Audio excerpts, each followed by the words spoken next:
Our environmental and sustainability consultancy, onePlanet Solutions, was founded on 18th of October 2010. That's a decade of providing our services. So what can we learn by reflecting over the past 10 years? And what are our plans for the next 10 years? Let's take a look. Welcome to EMSmastery, where we give you the strategies and tactics to master environmental management and sustainability. If we're meeting for the first time, my name is Andrew Marlowe. This episode looks back to the lessons that we've learnt in setting up our environmental and sustainability consultancy and lessons for the future. We will be sharing 10 learning points that helped us to grow as a business, which may be valuable for you and your business, whether you're setting up as an environmental consultant, auditor, or other sustainability consultancy role. Why did we set up our consultancy? We had two drivers for setting up our business.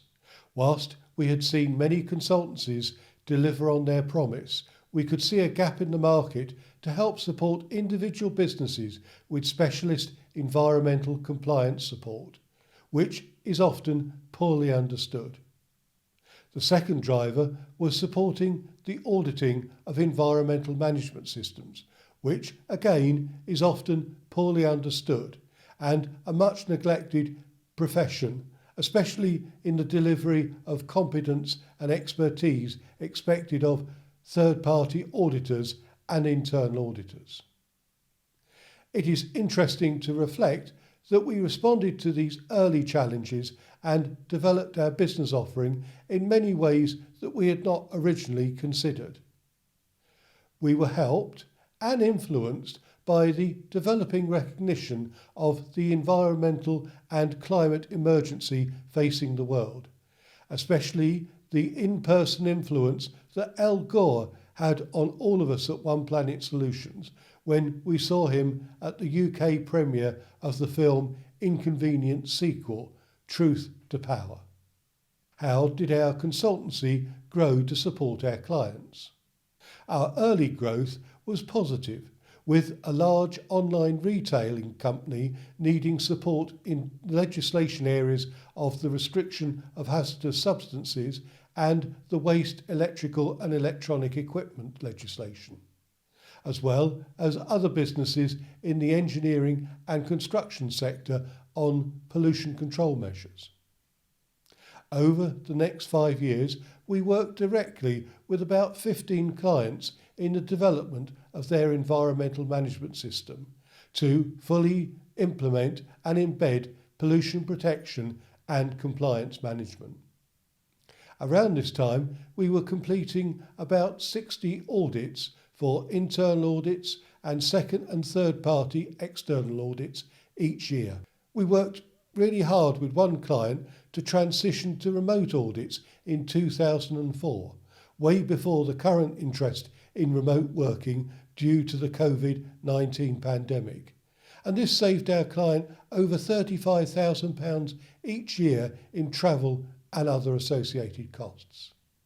Later in our business, we had the opportunity to be a co-convener of an influential ISO conformity assessment working group on the development of ISO IEC 17021 Part 2 2016 for the development of competency requirements for auditing and certification of environmental management systems, thus helping to fulfil one of our initial business drivers on an international stage with an impact affecting all certification body auditors worldwide.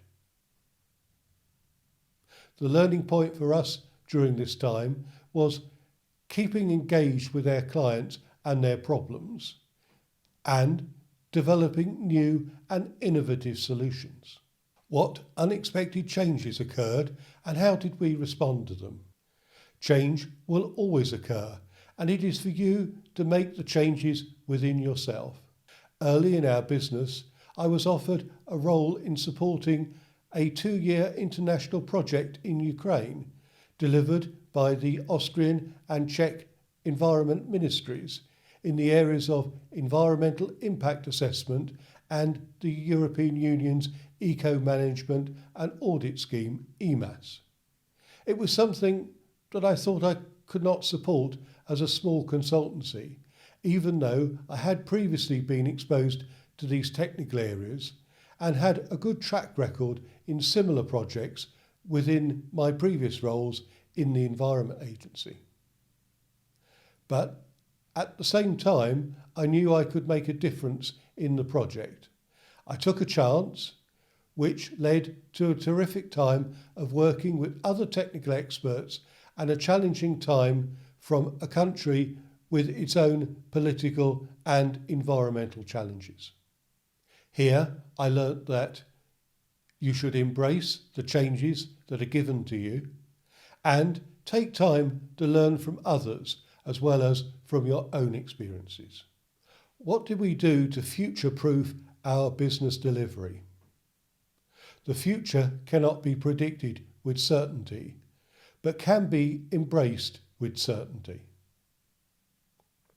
During later years, my role as the founder of the consultancy has led me to re-evaluate the best way to support our clients with an increased emphasis on development of their senior managers to ensure that we can fully embed environmental and sustainability principles within their businesses.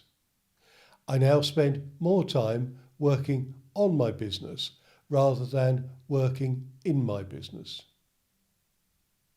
From 2015 onwards, this led me to spend more time following and tracking developing legislation, such as the Energy Saving Opportunity Scheme, ESOS, and the Streamlined Energy and Carbon Reporting, SECRA requirements, and other developments which may not even be on the radar for many businesses.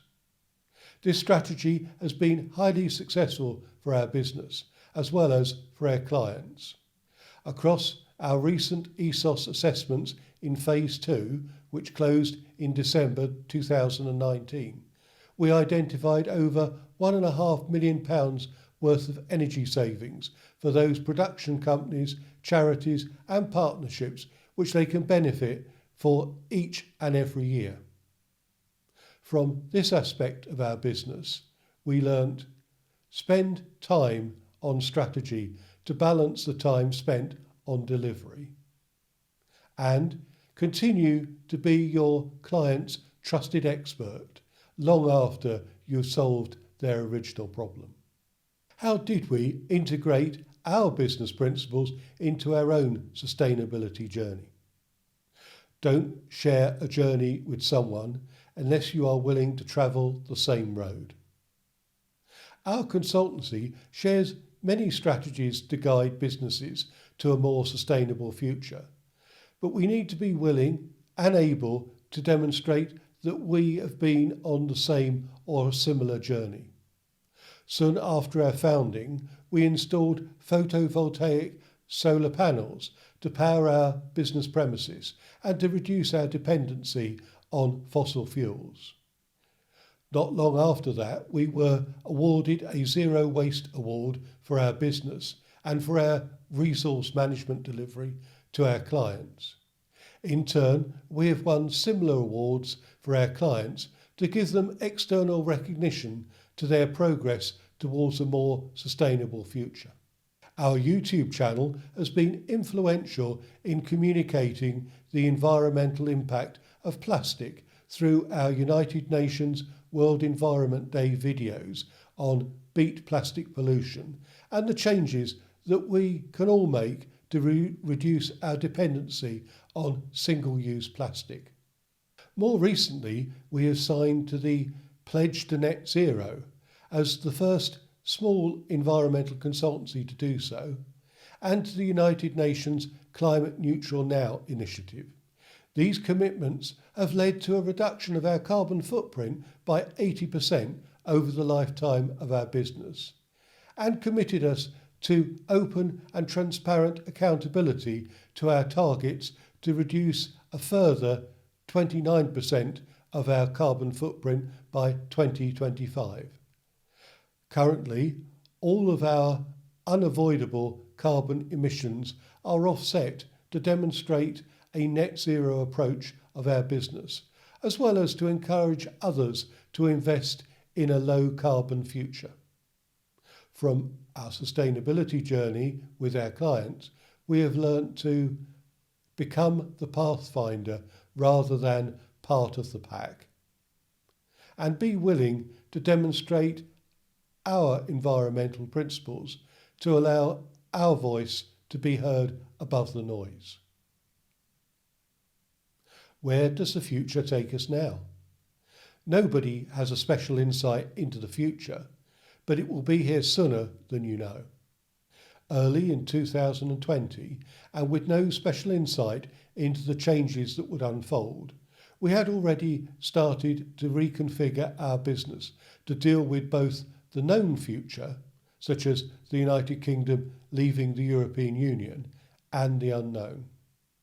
We changed our business model well before the COVID-19 pandemic to service clients within the United States, Japan and beyond, with our value-added services to grow environmental and sustainability leadership in large organisations and international corporations. This strategy allowed us to continue to pay our 3 employees and associates without government assistance and continue to develop our business. At the same time, it will be a momentous period of change for the United Kingdom. We are determined to be at the forefront of our core values of working with our current and future clients to manage their new compliance obligations from the 1st of January 2021 onwards. We remain committed to developing and enhancing our EMSmastery.com brand and our YouTube channel to share our environmental and sustainability knowledge freely and widely. Our final lessons learnt over our 10 years of business are that our future will be determined by our determination to embrace its progress and change, and we need to align with our core values to keep engaged with our clients and their problems and to develop new and innovative solutions. Further information on the 10th anniversary of the founding of our business and the learning points shared in this episode are given in the description box below, including a link to the resources on the EMSmastery.com website.